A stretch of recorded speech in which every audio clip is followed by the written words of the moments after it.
Yesterday we got some huge Disney World park updates, from opening dates to highly anticipated attractions and shows, to park reservation changes that are coming, and Genie Plus news, and so much more. I also want to discuss some rumors about the Star Wars Galactic Starcruiser that have been circulating. Is it failing? Let's discuss. Let's start with the news circulating about the Star Wars Galactic Starcruiser. As you all may have seen, there are cast members that are no longer going to be working aboard the Halcyon. Now, this comes as no surprise because it is a year into the lifespan of the Starcruiser, and a lot of these cast members' contracts are updating and renewing. What's happening is some cast members are choosing not to renew, others may not be being renewed by Disney themselves. We don't know exactly what it is, but does this mean the Starcruiser is failing?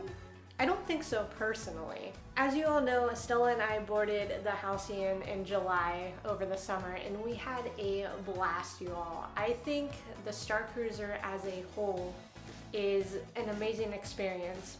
And for those of you that don't know what it is a 2-day all-immersive Star Wars story, and it is the most magical and breathtaking thing I have ever done in my life. As a huge Star Wars fan, you are put into this world that you've always wanted to be in. The ship's beautiful, there are stories that are being told around you, characters that are on board, you can have dinner with the captain if you choose. And what makes this experience really cool is the immersion and the fact that the cast takes time to know who you are. They remember your name, they remember interactions you've had with them, and it is amazing, you all. A lot of people that are saying the Starcruiser is failing are looking at the price point, and yeah, it is really expensive. You're looking at $5 grand for 2 people for 2 nights. Do I think it's too much? Yes and no. Was it worth it to me? Absolutely. Because of everything you're getting from the immersion and the storytelling and the interactivity. The food is amazing and some of the best food I've had in my life. Price point may need to come down in the future. They're already doing discounts for DVC, but I think as a whole, the Starcruiser is exactly where it needs to be. You can enjoy it as a diehard Star Wars fan. You can enjoy it as somebody who is with a diehard Star Wars fan. And it is an amazing experience, and I don't think that it is failing in my personal opinion. But let me know what you guys think. If you have been on the Starcruiser and loved it or are interested in going, what are the things that are kind of drawing you in or holding you back? Let me know in the comments. So this next change is one I am super excited for. In Walt Disney World, for annual pass owners, you will be able to enter the parks after 2 p.m. except for Saturday and Sunday at Magic Kingdom without a park reservation in the next few months. How cool is that?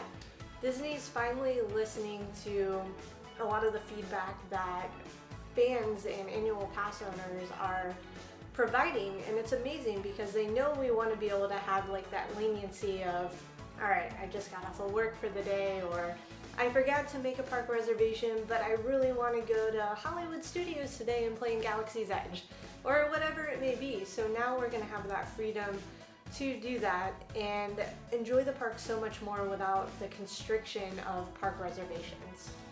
We've talked Galactic Starcruiser, we've talked about annual pass reservation changes. Let's go to a major attraction we have all been waiting for, and that is TRON Lightcycle Run.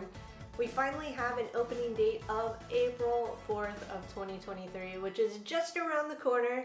I am very excited. The ride looks amazing. We discussed this in our previous vlog that released, so if you haven't checked that out, make sure to click above and go watch that video. I'm hoping we get annual pass previews in March, which we should, and we'll get to dive in and check that ride out. And as far as shows go, Happily Ever After, we all know, was returning at the Magic Kingdom, and that will be coming back on April 3rd. I haven't seen that show in a very long time. I remember seeing it with Estella, and I loved it. The music gets me every time. It makes me cry, and I'm just really excited to have that return. We still haven't seen Enchantment yet, so we need to make sure to see that before it leaves with the 50th and we are very stoked for Happily Ever After coming back on April 3rd. And last but certainly not least, we are getting some, in my opinion, cool Genie Plus changes. Genie Plus is the replacement of Fast Pass, where you get return times to come for a ride. But the prices have gotten really high and you don't get to do that much in my opinion. But now they are adding where you get your PhotoPass attraction rides, meaning if you hop on a ride that you are using Genie Plus for, on that ride it scans your band or card, whatever you have on you, and you get your attraction photo, and now those are going to be included in Genie Plus, which I think is really cool. For the price point, I think Genie Plus definitely needs these additions where you're getting added benefits to having it besides getting on a ride to really make it worthwhile. So let me know how you feel about that change. Are you excited for having your attraction photos? I mean, going down Splash, maybe you want that photo, why not? So those are all the big updates that Disney announced yesterday. I'm very excited for the future of Disney World. I think they are headed on the right path and track here. Let me know what you are most excited for out of everything that Disney announced, and what do you still want? For me, I would want them to completely get rid of park reservations. I hate them personally. I hate being only allowed a few of them because I feel like I can't plan my trips and what I want to do accordingly without having my hands tied, really. So that would be my big one. If you enjoyed this video, make sure to give it a thumbs up and subscribe to the channel for more Disney World news and vlogs, and I'll catch you next time.